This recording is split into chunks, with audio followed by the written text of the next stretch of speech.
श्रीराम.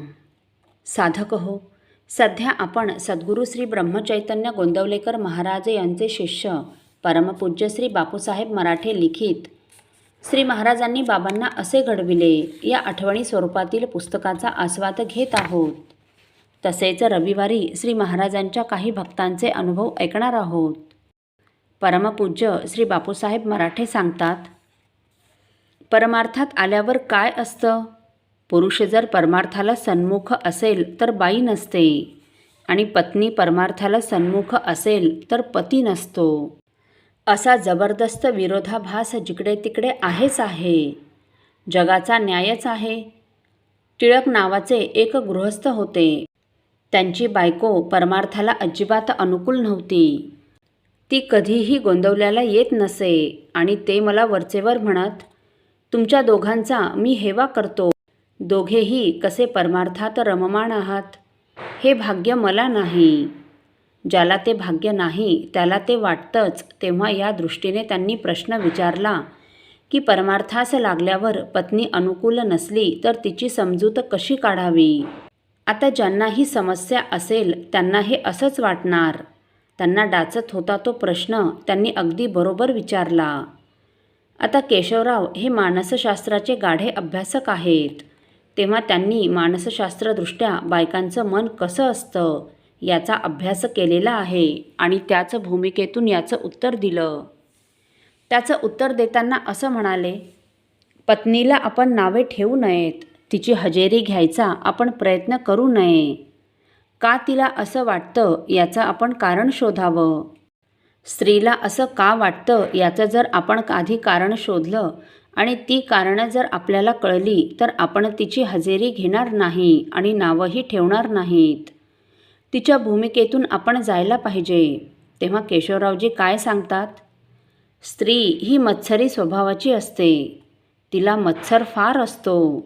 नवरा खिशात लाकडाची बाहुली जर कायमची ठेवायला लागला तर खपायची नाही. तिला ते खपतच नसते. पण त्यामुळेच स्त्रिया पतीशी अनन्य असतात. मत्सराचं अपोजिट इज प्रेम. माझ्याशिवाय यांचं लक्ष कुठेही हलता कामा नये म्हणून त्या पतीशी अनन्य असतात. महाराजांवर जर प्रेम बसले तर माझ्यावरील प्रेमाला ओहोटी लागेल ही भीती असते. काय चूक आहे त्या बाईची? तिच्या भूमिकेत जाऊन याचं उत्तर देतायत. हे एक झालं. दुसरं तिला असं वाटतं की जी गोष्ट पेन्शन घेतल्यावर करायची ती तरुणपणी करायला हे कशाला तडफडत बसतायत. बायकांना किंवा पुष्कळांना असं वाटतं ते तरुण आहेत आत्ता. परमार्थ पेन्शन घेतल्यावरच करायचा. तर हे ते तरुणपणीचं कशाला करतायत. त्यात पुन्हा गोंदवल्याला जाऊन कशाला, ही दुसरी भीती. तिसरी भीती, परमार्थाला लागल्यावर प्रपंचातलं यांचं लक्ष उडेल आणि प्रपंचाची हेळसांड होईल. मग या तिघांचं तुम्ही निराकरण केल्यावर मग तिची समजूत पटेल. मी जातोय तू ये असं नाही जमायचं. तेव्हा तिला असं सांगावं, माय तुला जी भीती आहे ना की महाराजांवर प्रेम बसल्यावर तुझ्या प्रेमाला ओहोटी लागेल. महाराजांचं प्रेम स्वार्थी नाही. महाराज स्वार्थी नाहीच आहे. महाराजांचं प्रेम स्वार्थी नाही. महाराजच तुमच्यावर प्रेम करतात. तुम्ही त्या मानाने त्यांच्यावर प्रेम करतच नाही. अशी व्यक्ती आहे ती. आणि हे खरं आहे. स्वार्थी प्रेम असलं तर त्याची विभागणी होते. तसं नाही म्हटलं तरी नवऱ्याचं स्वार्थीचं प्रेम, आपलं बायकोवर स्वार्थीचं प्रेम, जगातलंच प्रेम ते. जोपर्यंत नीट चाललंय तोपर्यंतच आपलं प्रेम. ती जर उद्या हजेरी घ्यायला लागली की प्रेमाला ओहोटी पडणार. महाराजांचं प्रेम निस्वार्थी आहे. सूक्ष्मात असल्यामुळे त्या प्रेमाशी तुलना होऊ शकत नाही. तेव्हा ही भीतीच नको. काकणभर प्रेम वाढेलच. महाराजांकडे जायला लागल्यावर तुझ्यावरचं प्रेम वाढेलच ही खात्री तिला द्यावी. कारण तिथे सारखं कसं दुसऱ्याचं मन राखावं याबद्दलच उपदेश होणार. त्यामुळे मन दुखवू नये. मग तुझ्यावरचं प्रेम जास्त वाढणार नाही का? ही कुठली भीती? ही तुझी भीती काढून टाक असं तिला सांगावं. असो.